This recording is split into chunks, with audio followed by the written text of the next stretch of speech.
Welcome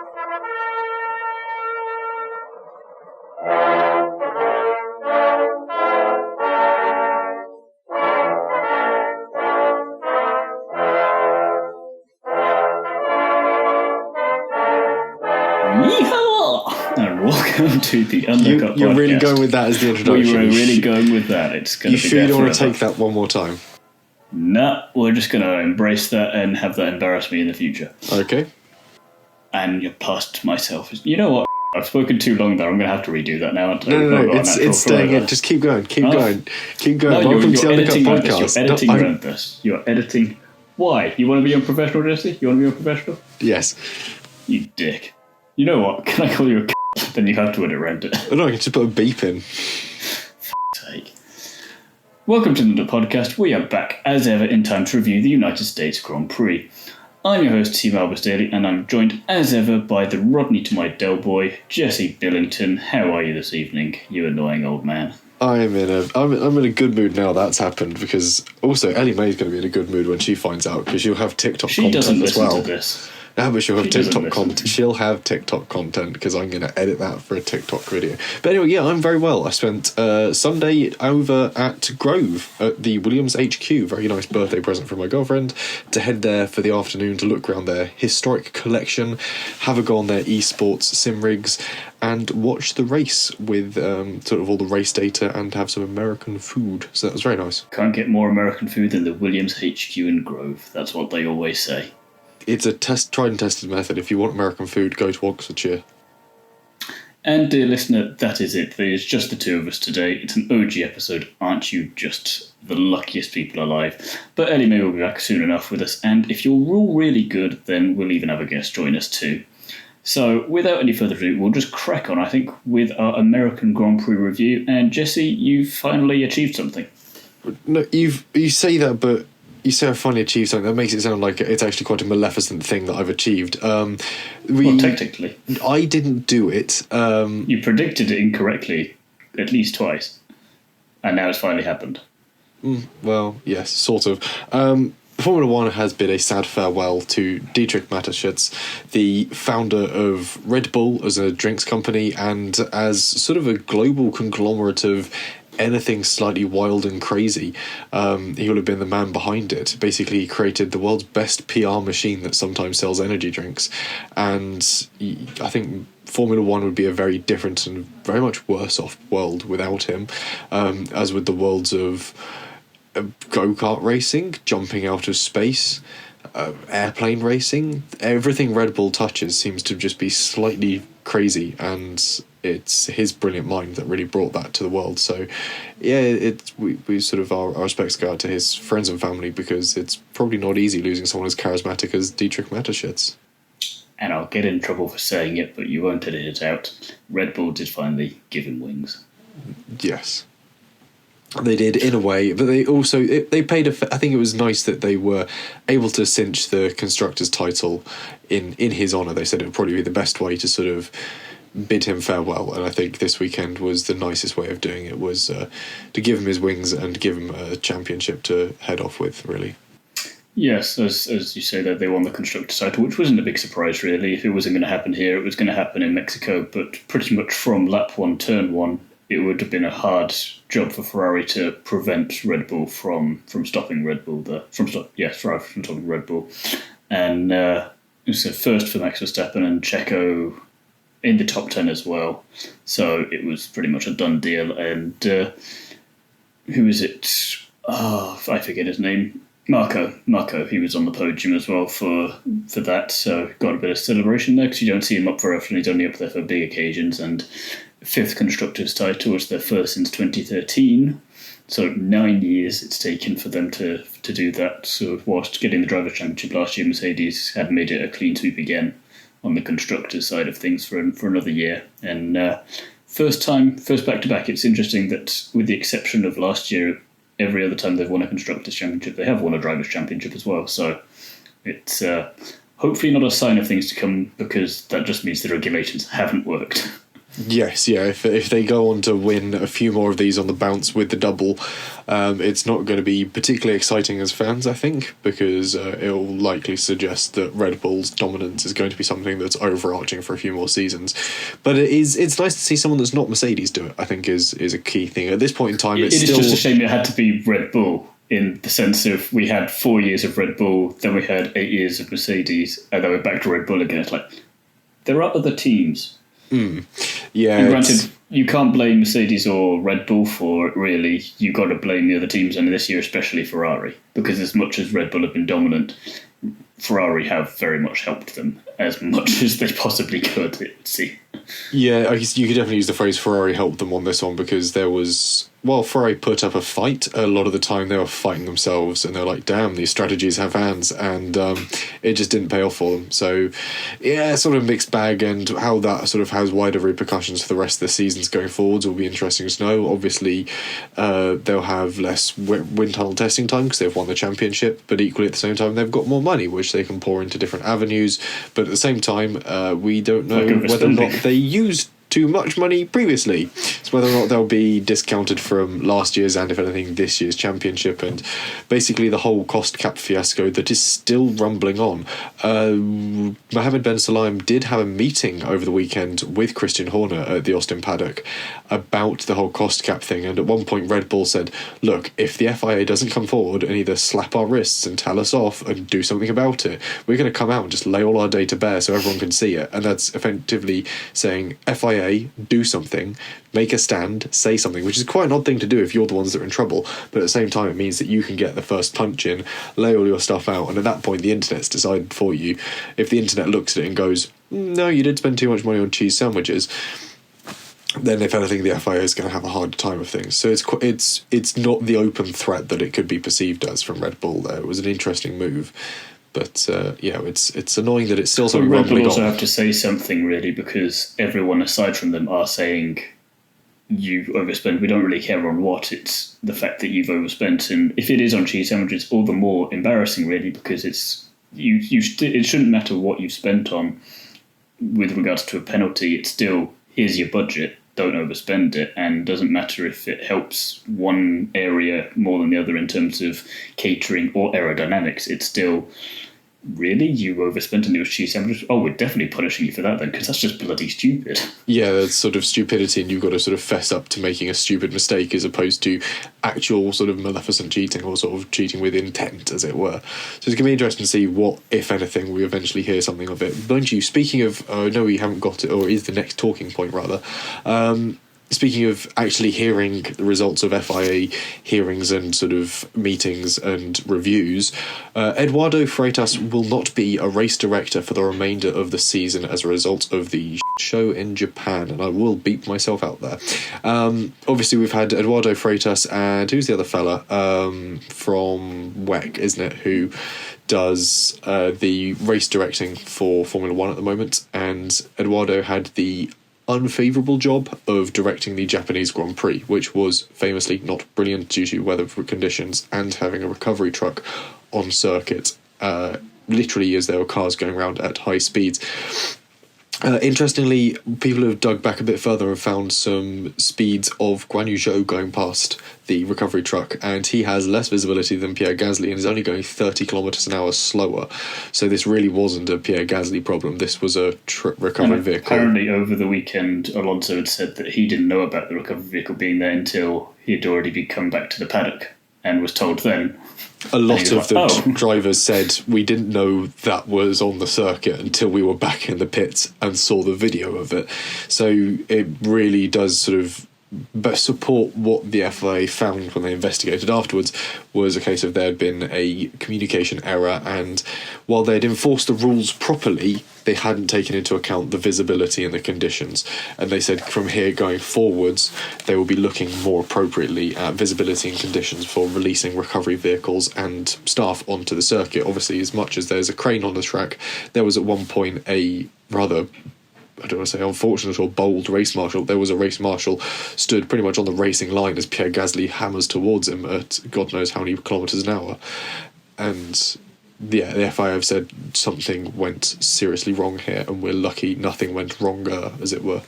So they've held up their hands in this instance. Talking of FIA incompetence, though, friend of the podcast, Jacob Phillips, just sent through a photo of the FIA when the Alpine Haas debacle that was going on yesterday following the Grand Prix.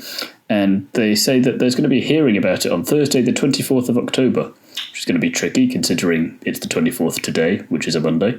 So we assume they mean this Thursday, and hopefully we find out then, but there's a lot of talk about, we probably have to wait a bit longer than that, which seems ridiculous because we've got a Grand Prix of the weekend, and why should we have to wait even longer for what is essentially a very simple bloody decision?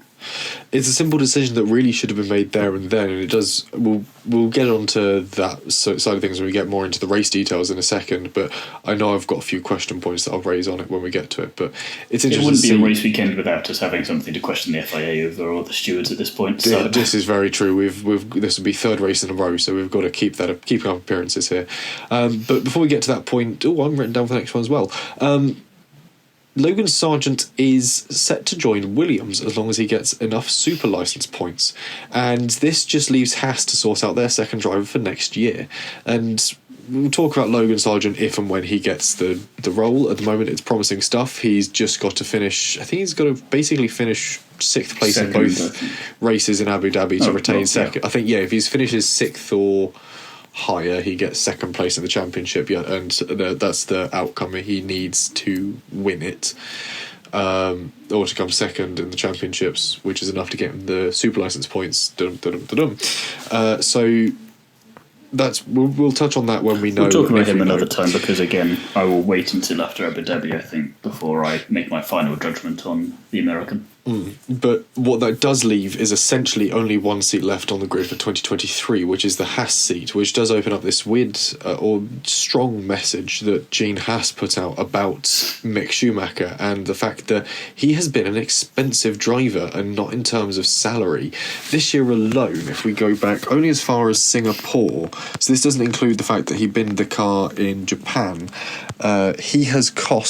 he's been the most expensive driver to keep on track, i.e. in and racing vehicle. He's cost $4.627 million. The next closest driver is Nicholas Latifi on $3.297. So even against Goat Tifi, Schumacher is a long way ahead in the stakes of wrecking cars and costing money. Saudi Arabia alone, he cost just over $2 million because he binned his car. It then cost a further $1 million in Monaco when he tore it in two.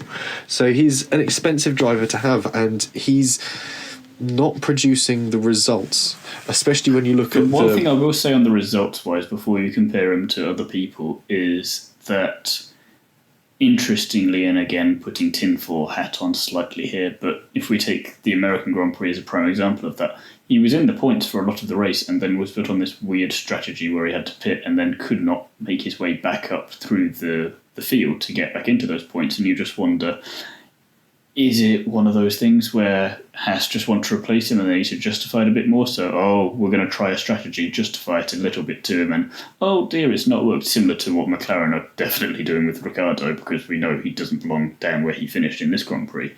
And you just think it's just a bit too...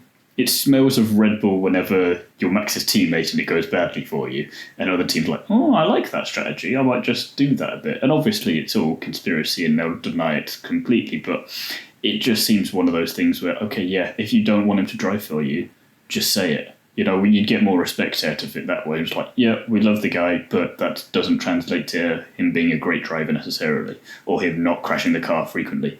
The reasons are valid, just say it. Yeah, those reasons are definitely valid, and as much as he is a nice guy, he is sort of one of the bubbliest, kindest people you see up and down the paddock and on the grid. That doesn't get you race points, that doesn't get you race victories, and that's as we proved with Latifi. Lovely bloke, loved his interview on Beyond the Grid, but that doesn't mean you are a world champion. Yes, and that's the key element here, is the fact that Schumacher hasn't been able to perform in that Haas as well as his teammate Kevin Magnussen, and you look at the result even from this weekend alone, potentially hobbled by some surprising strategies, but K-Mag has been leagues ahead of him, even from the off. And bear in mind that K-Mag jumped into this car at the last minute. Mick had been around for the development phase of this car. He had known how this car was sort of coming together, what direction it was working in. And he'd been with the team. He'd been in single-seater racing for the year prior. Kevin had been sat on the sidelines doing IMSA, hadn't he? So he, if anything, had the world at his feet at this point, and somehow the world has been pulled out from underneath him, which is quite interesting. And it does go back to the tinfoil hat conspiracy theory of, like McLaren are doing with Daniel Ricciardo, or like Alfa Romeo did with Giovinazzi, is it's easy to get rid of a driver if you just hobble them with bad strategy and some weird pit stop calls. Because, especially if your car is mildly competitive but not enough to force its way through the midfield, all you got to do is pit them at a bad time, put them at the back of the field and leave them there. Because all of a sudden they're no longer a problem, you don't have to focus on it. You can divert a lot of attention to your other driver. In this instance, it would be Kevin Magnussen. In McLaren's instance, Lando Norris. Or and in other years, both of them did pretty well towards the end of the race as well then, when the focus was purely on them. Yes, I mean, if you look at the end of the race where potentially the more favourable strategies to have been on really came into their own, Lando Norris was absolutely monstering his way through the field, as was Kevin Magnussen on some pretty dead hard tyres. The hard tyres this season haven't been good. I'm talking the sort of the C4, C5s, which I think they're the hardest ones, I think. Am I going the right way around with my numbers? Depends race to race. Depends on where they are. Yeah, depends on which way they're going. But the two hardest compounds that Pirelli bring to races are not overly competitive compounds at the moment. And it's because they're struggling to get heat to actually stay in the carcass of the tyre. It's quite interesting, especially the way they change the sidewall profile. Anyway, different story. The fact of the matter is they're not competitive tyres, and Kevin was able to really extract a very racy performance out of those tyres in that car. So clearly the car isn't as terrible as we sort of like to make out that it is for being a Haas.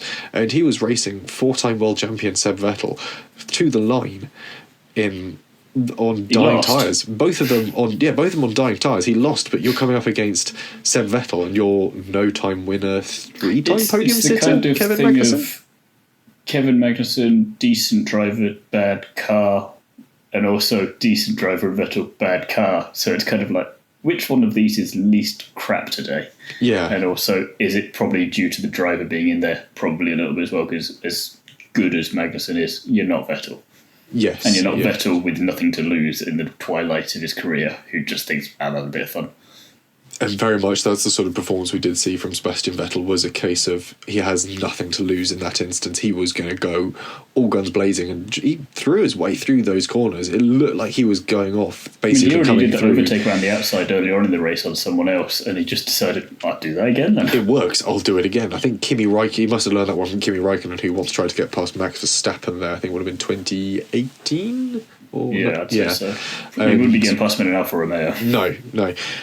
When Kimi won the race, but Max was handed a penalty for pushing Kimi wide through the exit of turn 17-18. So, yeah, just interesting to sort of look at that balance of performance across the Haas team, and potentially how it mocks the balanced performance across McLaren or Alfa Romeo in previous seasons. It's something very interesting indeed. Talking of a balance in performance, though, Alfa Romeo and Valtteri Bottas, great first half of the season, terrible second half of the season. After my fun fact last week on the podcast, Bottas' pointless streak has continued, and he has not scored a single point since Canada, which, when we were singing his praises quite highly at the beginning of the season, we thought, you know what, he's made an alright call here going to Alfa Romeo. He's not going to be winning race or getting a podium anytime soon, but he's going to be consistently in the top 10 at the very least. You have a crazy race, maybe top 5, and that'll be great for you, but Canada, it was June, Jesse. June. Yeah, it's a long time ago for him to have last scored a point. And you've got to bear in mind... Never mind finish a race. let alone finish a race. Obviously, there was that brilliant quote from... who's the Alfa Romeo team boss? Fred Vasseur. Of sometimes it's the car, sometimes it's the driver, sometimes it's Latifi. I think that came out at Spa when Latifi nerfed Bottas into the gravel there. But this time, I think Bottas has just suffered from... Just did it by himself. Wind, I think. Terrible setup, and it really suffered with the wind. A few cars were suffering with the wind this weekend. Williams never goes particularly well when it's gusty conditions. Albon did as well as he did to hold off a pack of cars behind him. But even then, that Williams he lost doesn't it towards like the end, it. sadly. You've got very close to points. Very close, but yeah, the Williams is not a car that's happy in gusty conditions. But speaking of things that aren't happy, and this is a point that I did touch on earlier, was Fernando Alonso hit with a post-race meatball flag for missing mirror, which is a sort of weird headline to lead with, and if you don't know anything about Formula 1, it's quite an odd sentence to hear. Fernando Alonso, in his collision with Lance Stroll, lost one of his mirrors. It was his right-hand side mirror. He didn't lose it initially. It was loose and eventually broke loose when he was overtaking Kevin Magnussen. A bit like this. Yeah. And this entire time, it's quite clear from onboard footage that that mirror was loose, wobbling, flopping all over the place. But at no point was he meatball flagged for the heather to come in for the team to gaffer tape it so it's a bit more secure, to stop it falling off onto the circuit, break it off and send them back out so that way it's not a loose component that's going to fall onto the circuit. But none of that happened. He was just left running around with a piece that was imminently going to fall off. And it came off and stayed in the middle of the circuit, which is quite odd, because obviously when we see it happen with end plates, bits of carbon fibre, they get caught in the sort of the wash from the cars and are blown to the outside of the circuit where they're no longer a problem. They're not on the racing line, they're not actually on the defined area of the circuit. So it's weird that Alonso was allowed to drive a car that was shedding large and heavy chunks that if they hit another driver at speed would cause quite a bit of damage. Just allowed to drive around shedding those parts. Especially as Perez was not hit with the same thing, and he had his wing end plate missing, and apparently that's not an issue. Yeah, that wasn't. Russell didn't get the same thing to happen to him after his little oop with Carlos Sainz. Yeah, it's weird that some drivers were hit with this rule, some drivers weren't. It seems to be a case of stewards that are enforcing this when they're watching the race happen don't fully understand the rule, or potentially we as viewers haven't been appropriately informed of the details behind how this rule is enforced, because it suggests that there are sort of external factors that make you say, okay, that's not, if it falls off, that's not going to be a danger to anyone, that's not going to cause a problem, that's fine, there's no point ruining this driver's race for the sake of a small bit of carbon. But previously, at the same time, one rule for one rule for another, you might, like, I feel like Haas, yes, they protested Perez and Alonso. Nothing happened with Perez as far as I know so far. But you think, well, why not? Where do you draw the line? Because surely a little bit of carbon, for argument's sake, if it flies off at the right angle, at the right speed, maybe it launches into the grandstand, could hit someone. You don't know. You can't rule that out definitively. And so either penalise everyone, as much as I wouldn't like that for Perez and Russell because they had enough stuff to be dealing with anyway during the race, or just don't do it.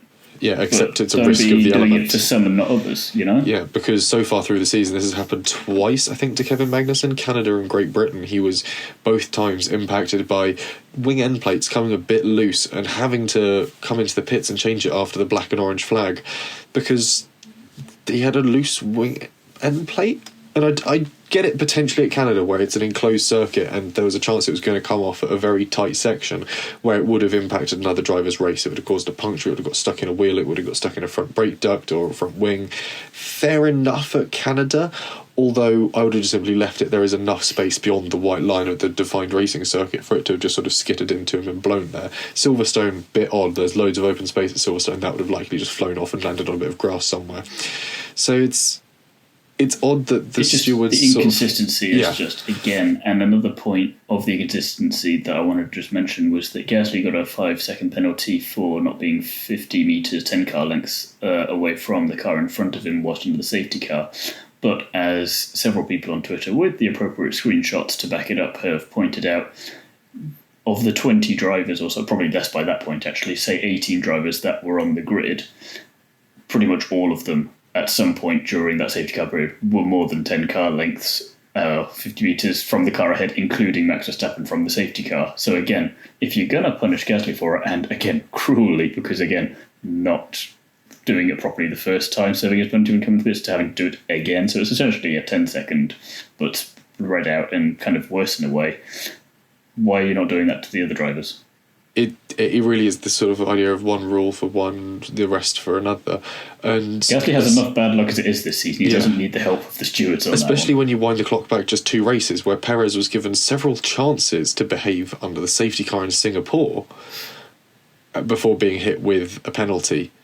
Whereas this time, Gasly was just straight away hit with the penalty. And equally, at this point, Gasly is following a pack of cars down to a site where there has been a crash, where the race before he was chasing a safety car pack to a site where there had been a crash. You could probably understand if he's a little bit hesitant coming up to it, especially if he wants some clear air so he's not getting debris from Lance Stroll and Fernando Alonso's car thrown at him by the car ahead of him. He wants to wait for the wake of the car ahead to settle so he can go through safely without either throwing bits of debris at marshals that are on the circuit over into the grandstands or at himself.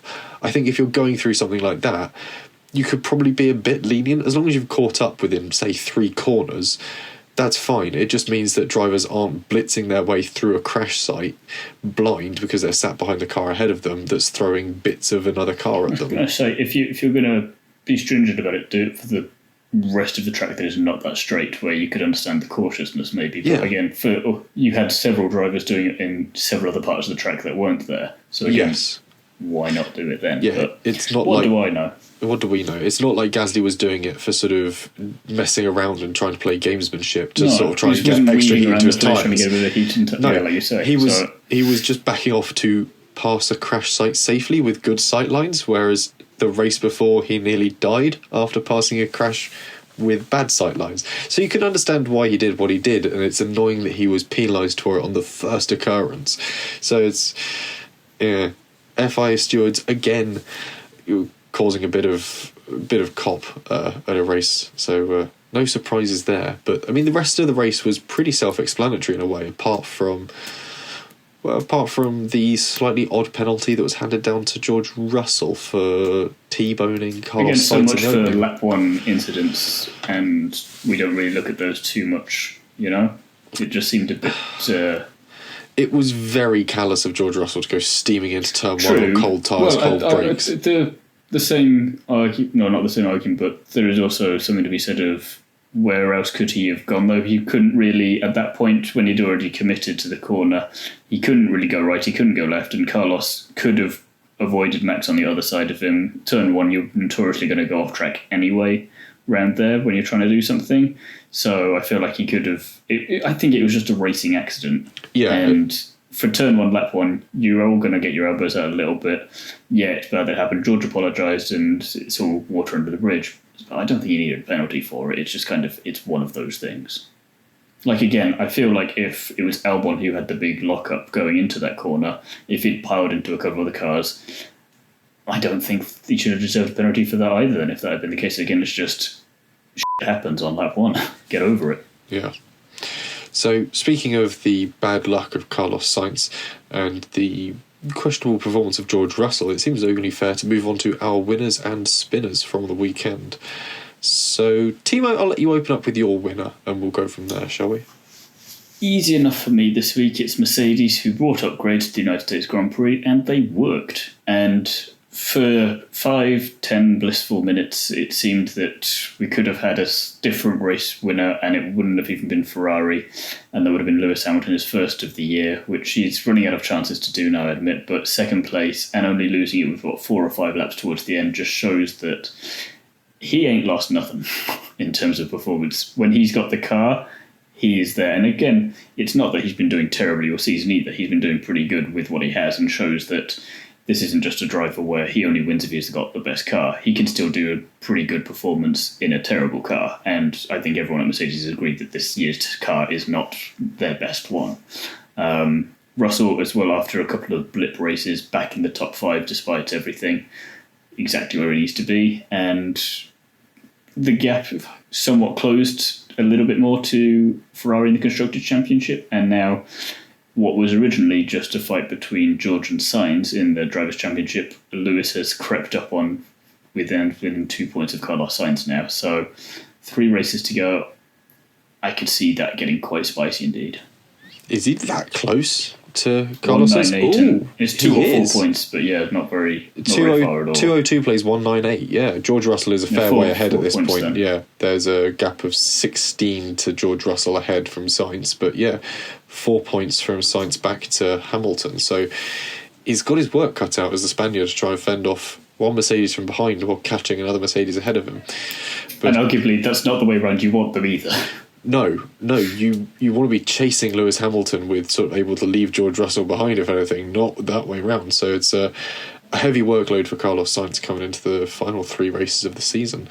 How about yourself? Who was your winner for the weekend? My winner for the weekend, I got to give it to Sebastian Vettel. Understandable. I thoroughly enjoyed watching him race. I think that should go some distance, sort of getting sort of kudos and commendation. 3,500 laps distance, or? Yeah, 3,500 laps left in his career is an impressive stat to reach. It's annoying he's only going to hit something like 299 or something for his races contested by the time he finishes Abu Dhabi. It falls one short of like a milestone figure. Well, it just leaves it open for it to come back for a one-off in Japan next year, doesn't it? It does. Alonso just suddenly gets stomachache. Yeah. And then Vettel's like, oh, I'll come in for that. Yeah, Red Bull can't find anyone to sit in for Perez. Well, that'll be Ricciardo, come on. Oh, no. Well, potentially true, actually. Well, they both have illness at Red Bull, and you have Ricciardo and Vettel and days of old. There's a bold prediction for next year. Oh, which race are you going to put that in for? Do you want to write that onto the predictions sheet? No, I'm not going to be that bold. I just wanted to... It's bad enough as a prediction to happen for a specific race, so I'm just going to let that happen at any point next season. Yeah, I mean, but back to this weekend, his drive was fantastic, and it's sort of annoying to see him come so good so late in the season. It would have been nice to have seen this all season long, but I think at this point he knows the pressure's off and he's relaxed into it, and he's putting out his best performance because he's not trying to fight it now. He's just sort of going, to hell with it. Sort of Fernando Alonso has been for the past 2 years, just a case of he knows he's probably not going to win the championship, but he's got nothing to lose, so he's going to enjoy it and just send it. And that really seems to be how he's found the groove with this slightly sort of lumpen Aston Martin that he's been dealt a hand with. So, yeah, it's nice to see the chance for him to actually go on a high as well. Like when you there was just that satisfaction of, for 1 or 2 laps there, the top 3 positions, 13 world championships in just those top 3 places. It's just that's not gonna happen again in 2023. Like even if Alonso's there, you're still too short of that. So yeah, it's sort of otherworldly what he brings to it, and it was just that brief moment where everything was going right. And you're sort of thinking, perhaps it's nostalgia. Perhaps it's going back to the days when... Stop the race now, Vettel, Hamilton, Verstappen. We'll have that as the podium when we're not going to question this. Perhaps it's just the rose-tinted glasses of sort of the days of Seb Vettel at Red Bull, or when he was on fine form. Where's the thing? I was never the biggest fan of him when he was at Red Bull. I thought he was just a bit too... I don't know if it was the age thing or what, but he just seemed too young. And okay, he had the results to back it up, but the attitudes and everything, it just didn't sit with me. But when he went to Ferrari, it was like when Lewis moved from McLaren to Mercedes, I was like, okay, that takes a little bit of balls to leave home essentially and try something different. And okay, it's not worked out for him, but it takes guts to try it at least. And he definitely threw everything he could to do it with Ferrari, and he desperately wanted Aston Martin to work, as we all did for him at the time, because we thought Aston Martin, I mean, the name means you win, and it's just a shame that you have Stroll there to handicap yourself essentially, as we'll get to. So again, it was weird for me to be like, yeah, it's nice to see him up there. It's probably the first time I've been happy to see him leading a race. Yeah, it was just one of those nice moments, and yeah, just nice. Just sort of the overwhelming warm gooiness you get inside. Ellie-May Taylor has also submitted a winners for us, despite the fact that she is on a one podcast ban. Sabbatical. We're still enforcing podcast bans, aren't we? As we have done previously. What are we banning her for? It's a sabbatical. I don't know. I haven't thought of a reason yet. I've just sort of gone for the FIA rule of you're banned. Why? You are. She's chosen Fernando Alonso anyway, and it's not difficult to see why. 2 wheels in an F1 car, doing a mini tribute to Mark Webber in Valencia, but without going the full hog for it, and then dropping down to the back of the pack and making his way back up to 7th, which is where he belongs, regardless of what the FIA or the stewards say on that one. And it's nothing short of impressive. And I don't know if you saw the picture from his car when he was parked in Parc Ferme. When he gets up sat on the front right. He is just knackered. Hands on his knees, just, you can just think, he's just saying, "F me, I'm knackered." It's that brief moment where you just know he's just gone... Right. Just very much want the line from Lethal Weapon of, I'm too old for this shit. It does. But at the same time, he is still duking it out at the front very much in the same way as in field. Lethal Weapon. They then go off and continue doing what they're doing. Yeah. And it's impressive in the performance that he still brings to the sport, and the dedication, the drive, the determination. As much as we like to joke that he's just there for the fun of it, and we know he's only sort of bouncing around bottom mid-tier teams just to stay he's still doing F1, but he's still giving it his all when he's doing it, and it's nice to see that. And it's nice to also see him come to America and honour the time-old tradition of drag racing and wheel standing off the line by sort of giving us a demonstration along the back straight. So that was nice to see him sort of take a bit of just local culture to the circuit. As he's on the two wheels. At that moment in time, there's a bit of him going, I should probably be going right. And he's probably got right input on, despite the fact that his front wheels are sort of 12 foot in the air at that point, it's roughly. The only thing you could kind of get from a driver of his level of experience. Yeah, it's the same as when you look at that Mercedes CLK that flipped at Le Mans quite a few years ago. You know the brake pad lights are fully illuminated as that guy's standing on the middle pedal hoping to slow down. Just try it, just in case. There's many things, it might work. It's that muscle memory of, something's gone wrong, hit the brakes, we're upside down. But yeah, it was... Also, what is that Alpine made out of? Because that took, a big shunt going into Stroll, a big shunt when it landed back on its front axle, and then it would have taken a big hit as well when it collided both wheels into the wall as it comes back down. Having just watched Black Adam yesterday, I'm going to make a DC Comics reference and say it's made of Ethereum, which is the toughest metal apparently in that universe. So DCU's version of vibranium, basically. Essentially, yes. Yeah, but nicer colour-wise. I know, I like the sort of purplish colour of vibranium. It was a nice blue, which is more appropriate for Alpine. That's true. That is very true. That's a nice thing I've just noticed there as I was saying that. Yeah, but the design and engineering that has gone into that Alpine, the fact that it seems to just be able to shrug off cars smacking into its front suspension. Obviously, we saw Lewis Hamilton clatter into him at Spa. He sent Lewis Hamilton flying through the air. The Alpine just sort of goes, what of it? I would continue to race, because obviously it's an Alpine, it's going to have a French accent. Oh, is that your French accent, was it? It wasn't my... Russian. it's not my Enstone accent, if you were wondering, but no. It's not your French accent either. Don't be so rude. But anyway, it's just impressive to see what that Alpine's made out of. And equally, speaking of the cars that are put together well, did you see the damage that Lando Norris was carrying by the end of the race as well? He was missing one of his little winglet eyebrows over the front end of his car, and I don't fully know how much downforce or error those impact the car with, but you can't imagine it would have been a fun drive otherwise with me missing that bit. So it could have fooled me from the amount of overtakes he was doing. Exactly. Kudos to him for still being able to fight it and put it off, which a bit like Perez as well. You expect that sort of thing from Perez, older, wizened driver, able to fight a car that's a bit damaged. But seeing Norris, it seemed like he forgot he was capable of that for the first half of the race, and the second half, like, oh, wait a minute, I'm an F1 driver. I can actually do this stuff. And then, oh, look at me. And he's overtaking everyone. He just absolutely came out of nowhere. So that was impressive. So additional bonus winners, I think, are fair to go to the designers at McLaren and Alpine, as well as Lando Norris. Talking of things that are not so impressive, though, our spinners for the weekend, I will let you kick things off there, Jesse. We've obviously moaned about the stewards a lot already, but one group of people from behind the scenes we haven't moaned about yet are the TV directors, who seemed a little bit out of their depth at moments. There was a lot of crowd shots of cheering Americans, which I don't mind when we're in Japan, because they've usually got a cool hat or they've dressed up. And there was no racing going on. And there was no racing going on for 2 hours. Show me the crowd, it's something. But in America, we missed a lot of overtakes.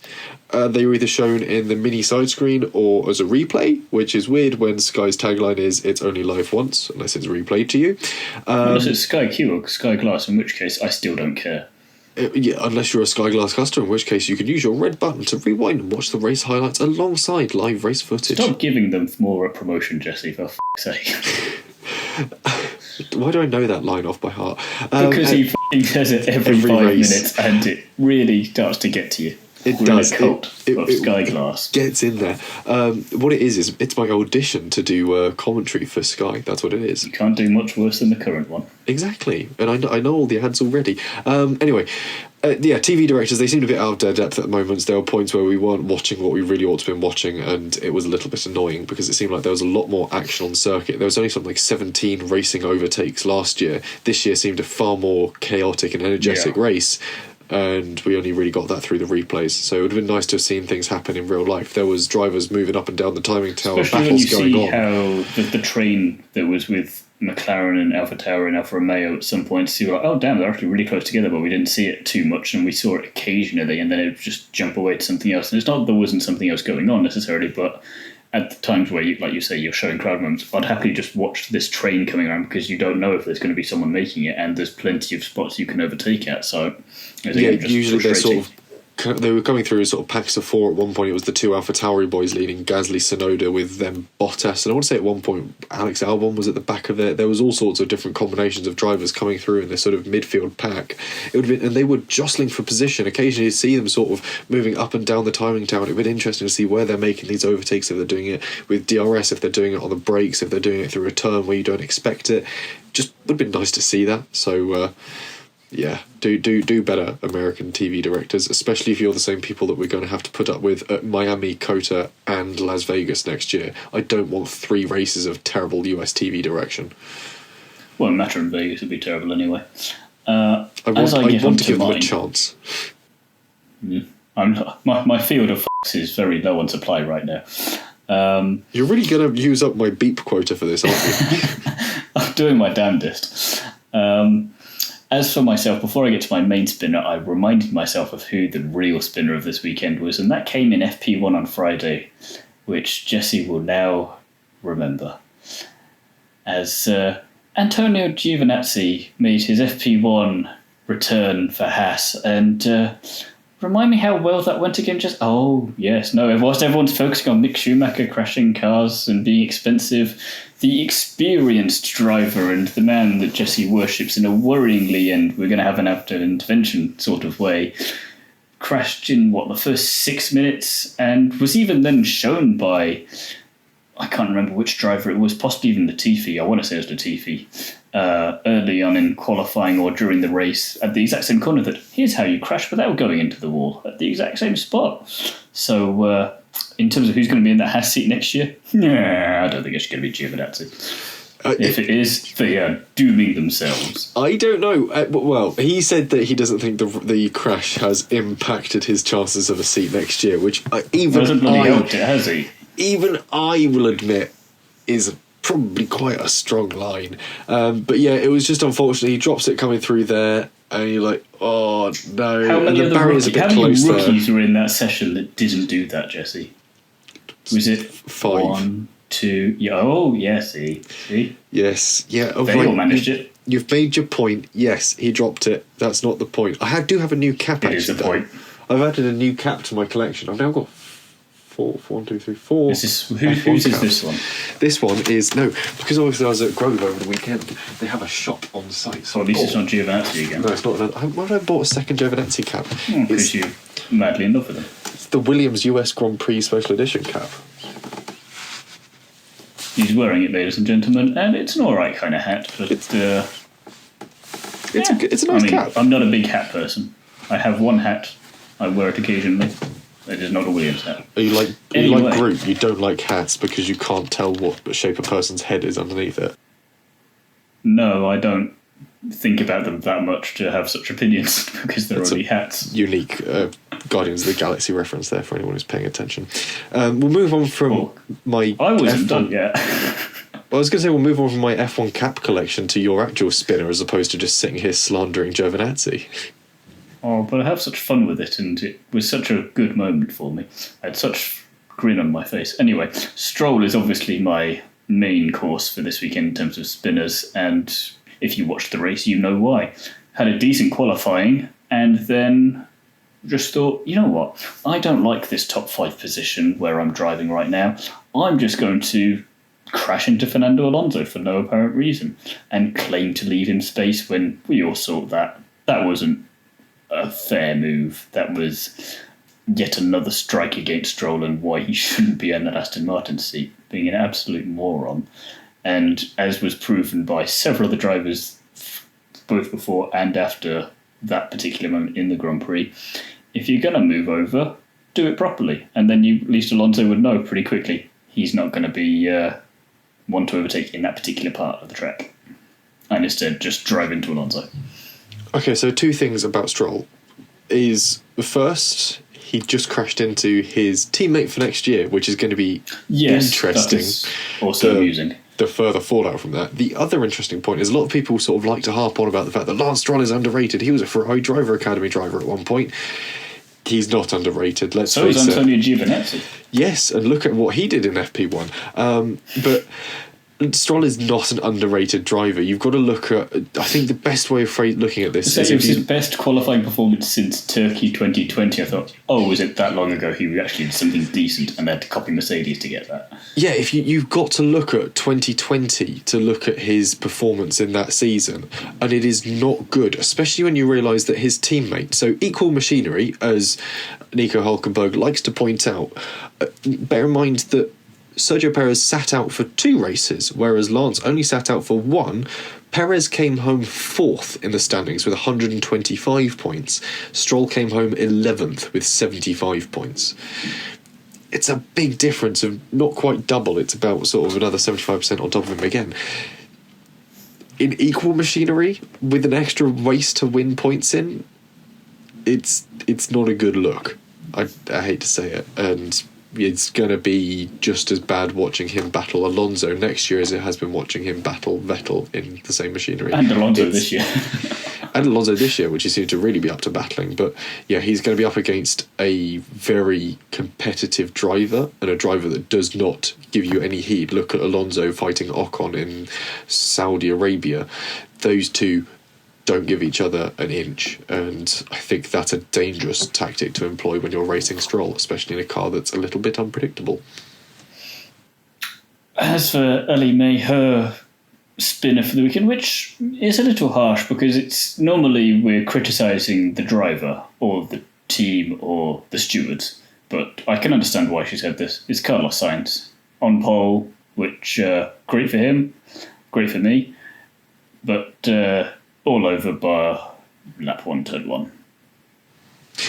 Yeah, it didn't pan out exactly as I think Carlos Sainz aficionados would have liked, and I know Ellie-May is a big Carlos Sainz fan, and this wasn't particularly his fault, but just luck wasn't on his side this week, and it was because he had a great qualifying run. The team were able to get him out to circuit at the right time, absolute perfect conditions, but then just fell apart for him. So that's he wished to finish first. He just didn't clarify in the race. Yes, he said, "I want to finish first." Okay, you'll retire on lap 1. No, that's not what I meant. No, that's exactly what you said. You're going to retire with a water leak after George Russell T-bones you. So, boo to that, I suppose. But not boo to the next section, which is, Jesse, Constructors and Drivers Countdown.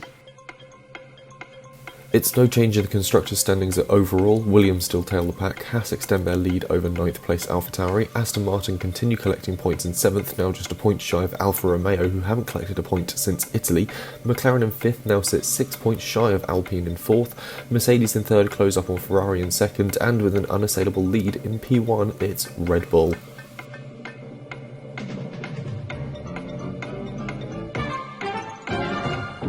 In the drivers' fight, Hülkenberg still sits in P22 with no changes, far forward is Zhou in P18. Tsunoda and Schumacher swap places, number 22 now up to 16th place. Stroll stays steady in 15th, tying for points with Yuki. Gasly and Magnussen swap places, 26 points plays 23 in favour of the Danishman. Ricciardo clings on to 12th for all it's worth. Ahead of him there's no change until we get to the battle for P2, where Perez and Leclerc again trade places, the Monegasque taking over from the Mexican by just 2 points. And out ahead with more points than Alpine, McLaren, Haas, Williams and Aston Martin combined, it's this year's world champion, Max Verstappen. So, of course, it is a Red Bull double championship. They, of course, have the constructors and they have the drivers. It is a neat little package, all tied up with a bow on top. Something that cannot be said for our predictions challenge, which, interesting week this week, I will say as such. We'll start at the bottom of the pile. Not been a good weekend for you overall, race-wise or predictions-wise. Or fantasy-wise, as we'll get to. No, or traffic on the M25-wise. We spent an hour and a half sat in stationary traffic getting back from Williams on Sunday night, Monday morning. was not fun. Anyway, bottom of the pile is me on 0 points. So, yeah, I scored nothing. No point in me rattling through what scored me nothing. It's pointless. Megan, and this was going to be probably the first time we had a guest on to face the consequences of their actions predictions-wise, but she is unable to join us this evening. She and Ellie-May scored 2 points apiece, both for their first and third place predictions. Thiemo, though, you scored a lot more points with your Sainz pole, a Verstappen win, and a Russell fastest laps. That's 3 points in total for you, which is... good news for you in the standings as well, because as they now run, the guest is on 17, I'm on 19, you're on 20, leapfrogging me just by the 1 point, and Ellie-May is still streaking into the lead with her 25 points. Her race average now is 1.389 points per race, which is pretty damn solid. Yeah, and terribly disappointing for us who were doing this longer, but yes. We should probably stop saying that. We'll stop pointing that out, though. I will say in preview we'd see a driver. Yes, this is an interesting point. I do want to bring up, and if I remember when I come to edit this, I'll put in the clip. In the preview for the US Grand Prix, I speculated we'd see a driver from each of the front 3 teams on the podium. All in, I think it's beyond reason to say that any of the top 3, however, could have someone on the grid this week, on the podium this weekend. And what did we get? Exactly that. I'm not giving myself points for it. I should have predicted that. I didn't. I don't know why, but all I'm saying is the potency of my punditry is potential, but it didn't actually translate into anything points-wise for me. No.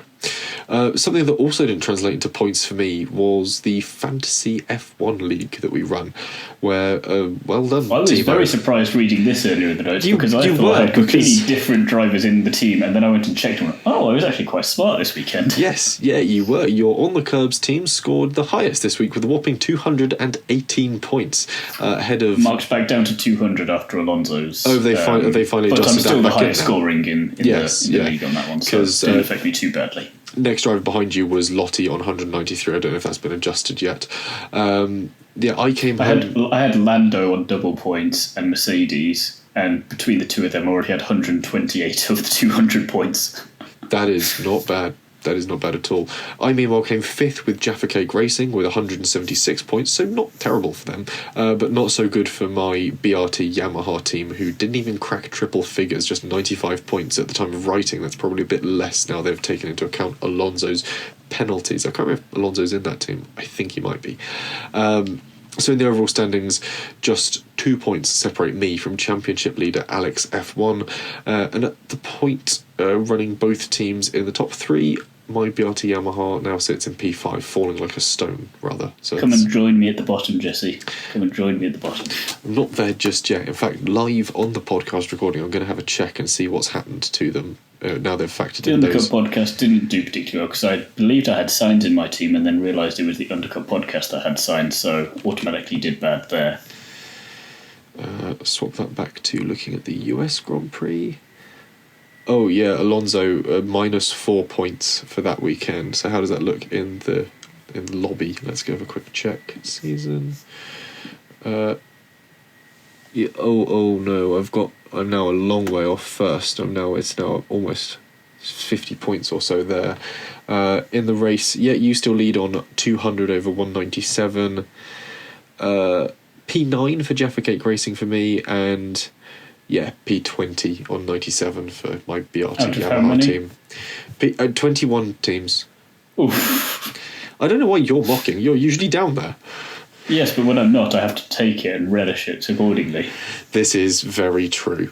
Anyway, when I do well, I do really well. When I do badly, I do really badly. There's the middle ground. You're binary in the way you accumulate points in our Fantasy F1 League, which is quite an odd conclusion to draw, but a conclusion nonetheless, and one we can end the podcast on. That is all we have time for in this week's episode. Please keep sending in your questions for our Q&A episode, which we'll do after the season. If you have any Qs that you'd like us to get them to us via the socials or via our email address, which will be in the episode description somewhere on Spotify, YouTube, Apple Podcasts, yada yada yada. Just go find it. In the meantime, if you're like me and you want to see more of me or the work that I do, you can find me over on Is It Fast, where I have an article out on why W Series must return. And you can also find me over on the Curbs, the Nitro RX podcast, Paddock Sorority, and of course Instagram. And if you want more of me, you can find me on Twitter and on Instagram as @JesseOnCars. And if you want to find more of me in a more physical form, preferably not in person, don't surprise me in Tesco's, you can, however, pick up Classic Car Weekly and find my work in there. So plenty more of me to be found and spread around.